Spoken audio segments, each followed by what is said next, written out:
2007 मसीहा रविवार अपराह्न 3टा भद्रक स्टेशन ले आशा आशंका अनिश्चिततार सहित आखि छलछल करी ट्रेन लो आसवा बाट को अपेक्षा करी रवि कहीं से निजे देखी घर अभाव बापा असहायता आउ कालिता युक्त 2 रिजल्ट बाहर बापा केते कष्ट पाठ पढ़ी रवि को जमी लगुला से युक्त 2 रे फेल हो केमिति बापा को मुँह देखब से तार ही यात्रा ट्रेन ले बसी चली कलिकता आउ एक सहर को आबे भी फेरबनी भद्रक।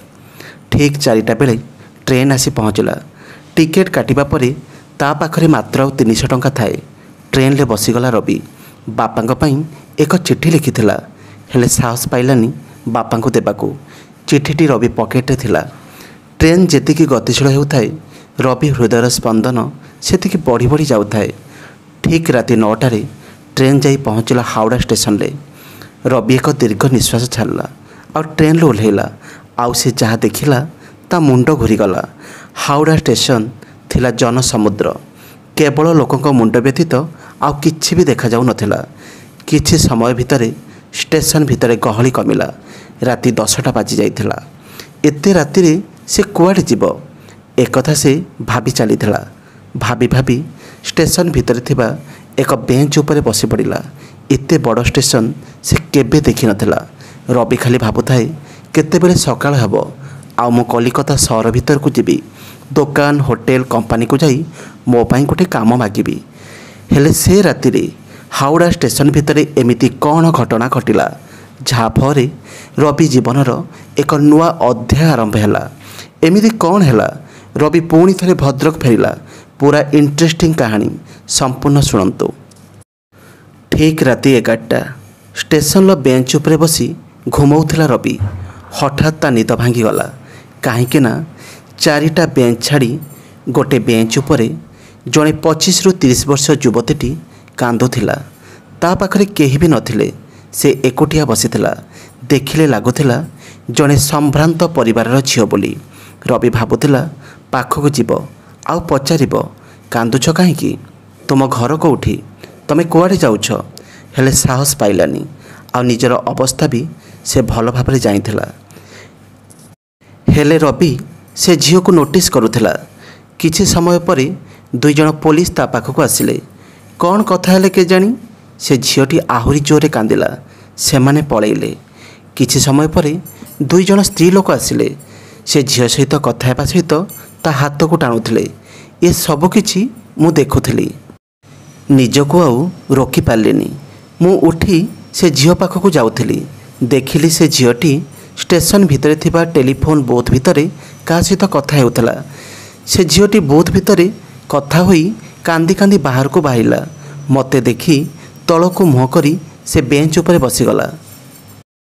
मु साहस करी पचारिली तमे कांदुछ कहीं। से आहुरी जोर जोरे कांदिला।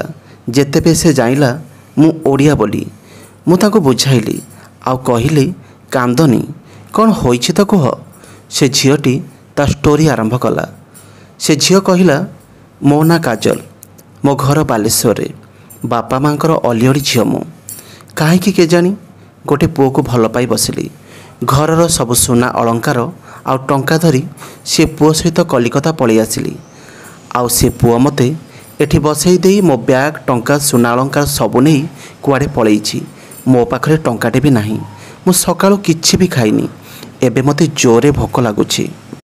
तापरे मु पचारिली से पुलिस माने आउ से स्त्री लोक तुमको कौन पचारुथिले।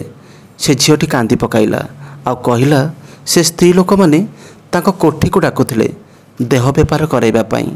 आउ पुलिस बाबू माने थाना को डाकुथिले आउ कहूथिले आज राति रे थाना रे केही नाहंती।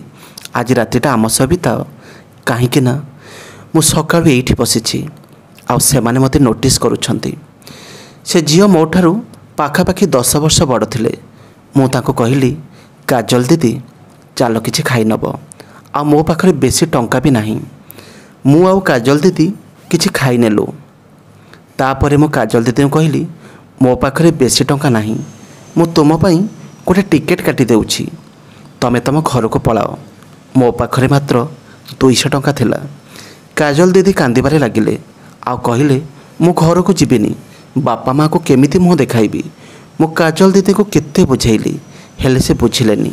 मु काजल दीदी को तांको बापा का नंबर मागिली, से नंबर देउ नथिले। मु रागी करी मागिली, से देईदेले। मु तांको बापा को टेलीफोन बोथरू फोन कली आउ कहली आपणक झील हावड़ा स्टेशन ले से पुओ सब टंका सुना नहीं पलैछि आउ आपणक झील जीवन हारिदेव बोली कहूछि, हेले आपण को मुँह देखैबनी। मु तांको पई टिकेट कहि देइछि। मु मो रास्ता रे जाउछि, क्षमा कहिदेबे। काजल दीदी बापा कांदी कांदी कहूथिले मो झील को फेरई दे रे बाबा, भगवान तुमको मो आयुष्य देबे। मु सबकिछि भूली जीवी, मो जीवन सीए, ताको फेरई आण। केबे भी ताको से पुओ कथा कही कष्ट देबेनी। मु तुम गोड़ तले पड़ुछि, मो झील को फेरई आण। काजल दीदी मो पाखरे ठिया होई एकथा शुणुथिले। से भी कांदी कांदी मते क्षमा कहि दियो बापा बोली कहूथिले। काजल दीदी मते अनुरोध कले मते नहीं मो घरे छाड़ी दियो, मु एकुटिया हजिजीबी। मो बापा माँ को पाखक मु जीवी। मो पाखरे आउ किछि उपाय नथिला। सकाळ 6टा बाजी सारिथिला। मु आउ गोटे टिकेट काटिली आउ काजल दीदी को धरी ट्रेन ले बसिली। ट्रेन जाई बालेश्वर स्टेशन ले पहुँचला। काजल दीदी परिवार स्टेशन ले अपेक्षा करथिले। तांको बापांको आखिरे आशीर्वादर अश्रु थिला। काहेकि के जानी मो बापा माँ कथा मोर बहुत मन पड़ा। काजल दीदी को तांको घरे छाड़ी मो भद्रक पलि आसिली। घरे पहुँचली तो बापा पचारे काली राति कुआड़े थिलु। मो कहली बापा मनोज घरे रही जाइथिली, आज रेजल्ट बाहर तो सेथिपई तांको घरे सोई पड़ी। बापा कहले तू तो रेजल्ट देखिलुनी। मो कहली ना बापा। बापा कहले आगे मिठा खा, तू फास्ट क्लास रे पास होइछु। बास कहानी एतिकी थिला। ए कहानी आपण केउ शिक्षा पाउछंती कौन जानिले? आपनकर मतामत कौन कमेंट बॉक्स में निश्चित देबे। कहानीटा निश्चित छोट किंतु निश्चित शिक्षणीय होइथिबो। धन्यवाद।